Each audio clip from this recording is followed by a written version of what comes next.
What is going on today, guys? Welcome back to the 2024 Plugin Awards. It is currently 2025.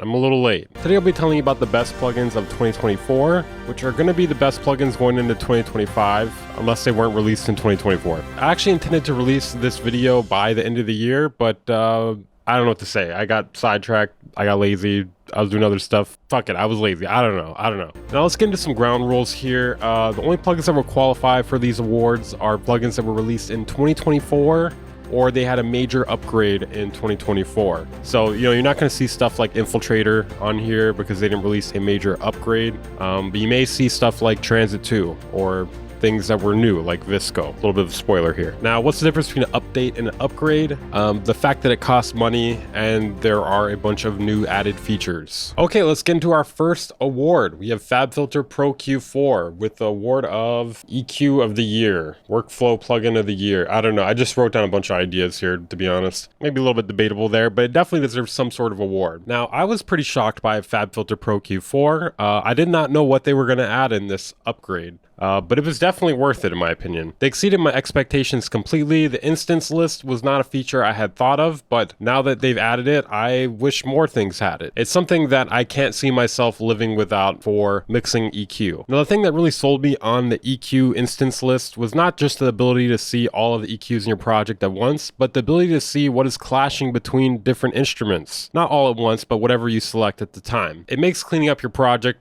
much quicker and easier. They've added some other cool features too, such as the spectral dynamics, the different EQ modes. Those are cool. The EQ instance list, yeah, huge W. Now it's $179. There's a 30-day trial. Okay, and next up we have Kiloheart's filter table with the Plugin of the Year award. I wasn't even sure what award to give this one. It deserves some sort of award though. It's only $39 and it's really interesting. It's interesting stuff. It essentially combines the idea of wavetables and filtering into one plugin. It allows you to morph through a filter like a wavetable, making for pretty interesting sounds. You can change sounds in interesting ways. It honestly may be less confusing if I just show you a video of what this is like, so I'm going to do that right now.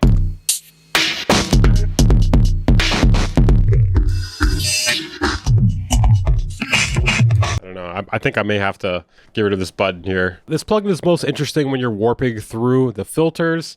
If you just slap one of these filters on it, it's not really that interesting. For $39, it's a definite purchase in my opinion. Especially when you consider Kiloheart's Snap Heap and Phase Plant ecosystem. It can work into the mix really well, and it's just very interesting to combine this with their other effects. All right, and our next award, we have Visco with the sorry, I gotta talk in the microphone while doing this. With the free Plugin of the Year award. Oh, and it's also winning the award for Looks Most Like Cum plugin. Looks the Most Like Cum plugin award. Nobody else was entered in this category. You guys were alone in this one. So this is one of the coolest plugins of the year. It has a variety of uses, but the main thing that I like about it is the sound design. The sound design aspects of this are pretty insane. They're pretty different from what you get in other plugins. It's also free, hence the award name. Not the cum one, but it's a Nagware. Sorry, I want to make sure I enunciate that very properly so you don't think I'm saying something else.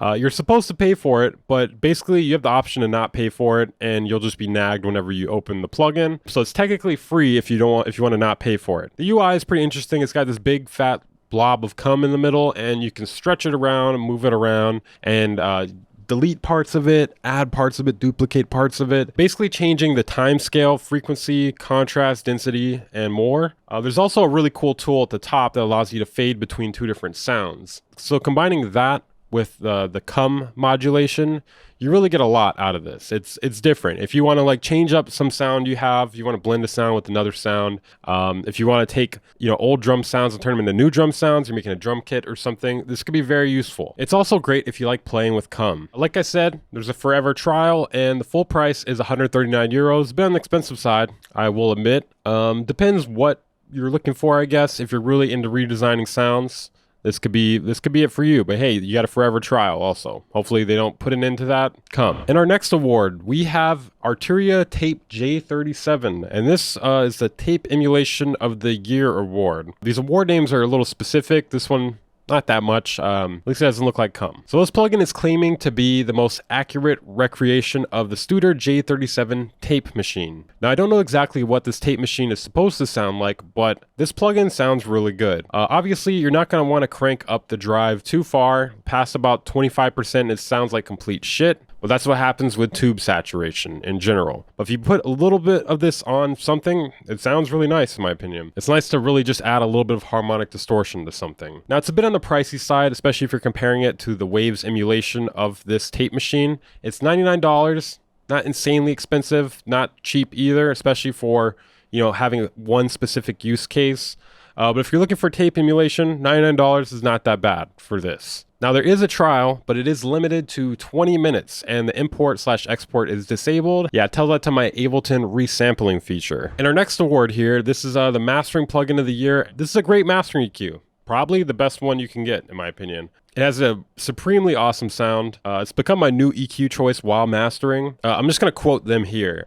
Boosts combine gain with Black Box's trademark analog tubes, adding a rich, creamy, harmonic content without muddy transients or compromising mix clarity. Sounds like they might be trying to compete for the cum award. They did not get it though, because it does not look like cum. If that sounds good to you though, not the cum part, you're not alone. So I wrote the cum part was improvised. I did write the if this sounds good to you, you're not alone part though. The UI is a bit skeuomorphic, but it does look nice.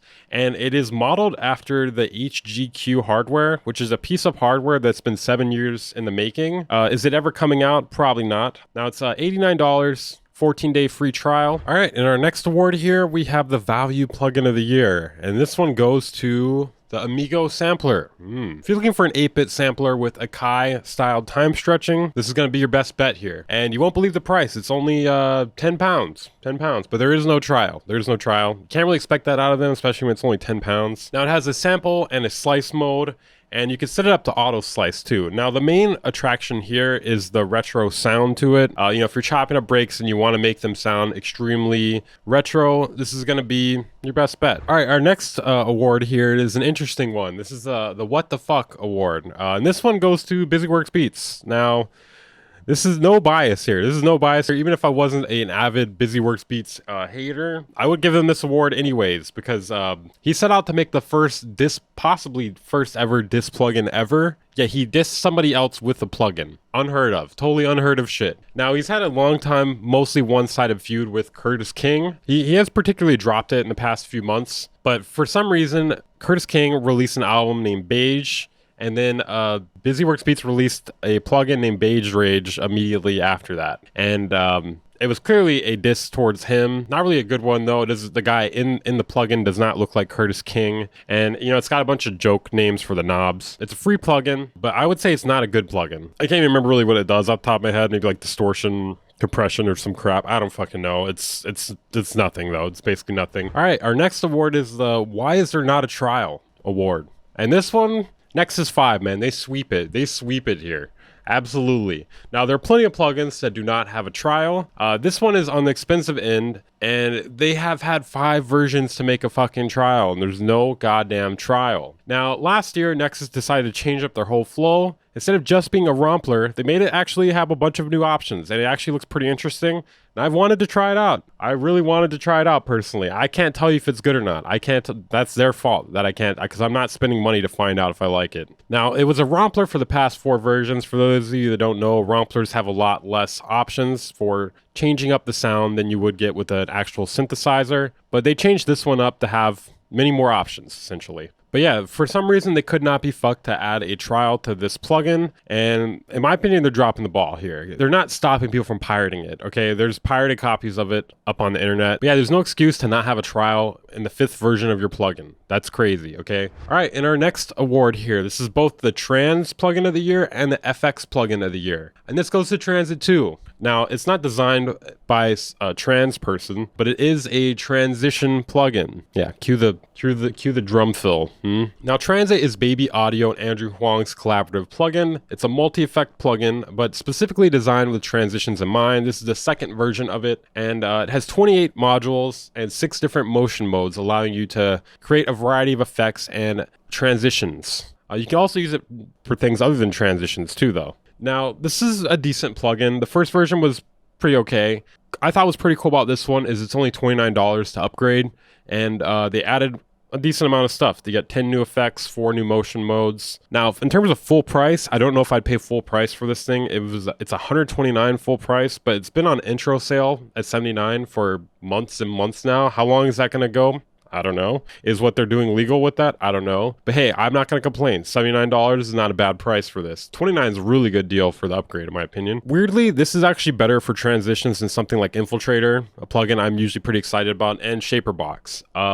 Now, does it have as many effects and as many use cases as Infiltrator? No. But it excels at what it was designed for, and you can use it for other things as well. Now this one, the Book of the Year award. Come on down, Andrew Huang. Just kidding. Fuck books. Okay, next up, we got the most overhyped plugin of the year. Now this one, Waves Equator, man, easy. Waves has been like going way overboard with their marketing lately. They're like way overselling and, you know, under-delivering from those promises. Like if you look at the video that they put out regarding Waves Equator and whatever other plugins are supposed to like be their new smart plugins, you know, they're not bad plugins, but if you watch the video, they basically sell it as like it's gonna change audio engineering forever. And you know, spoiler alert, it's just okay. It's fine. You know, it's pretty affordable, but it's not changing audio engineering forever. Is anybody here still using Waves Equator? Maybe.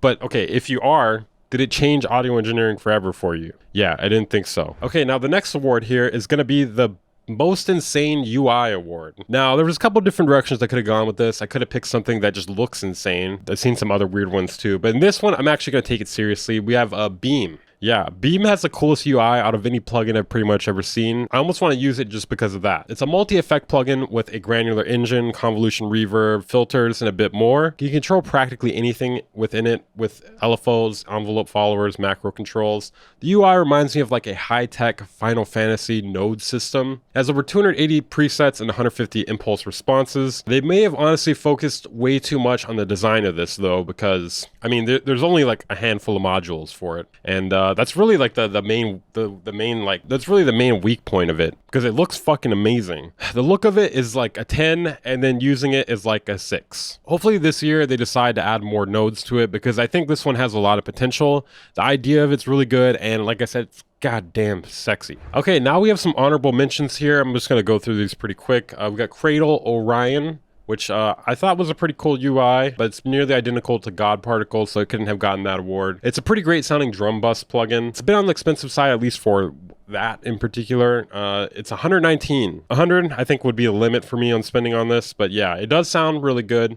Great engineering plugin. Let me quote what they said here. They promise all types of adjectives for your drums: power, punch, weight, and a bunch of other shit. Another honorable mention would be Serato Hex. Cool little multi-effects plugin from Serato, but it's nothing really special. It doesn't have a shitload of effects. You know, but if you're just looking for a bunch of presets, if you're looking for another multi-effect plugin to throw into your arsenal, you know, it's a pretty decent choice, but it's not groundbreaking in any way. That's why I didn't win one of the other awards, but it's far from bad. Next honorable mention here, we got the Wardolf Blofeld. I'm gonna be honest, I do not like the UI on this one. It's a bit off-putting, but the sound of it is pretty nice. One complaint I did have with it is that the volume of the presets are all over the goddamn place. I'm not sure if I have a bug in my version or something, but the gain staging in this is worse than my live stream. I'm sure there are more plugins that came out this year that were good or terrible. Let me know what they were for you down in the comments. Let me know what I missed. I'm sure I missed a few.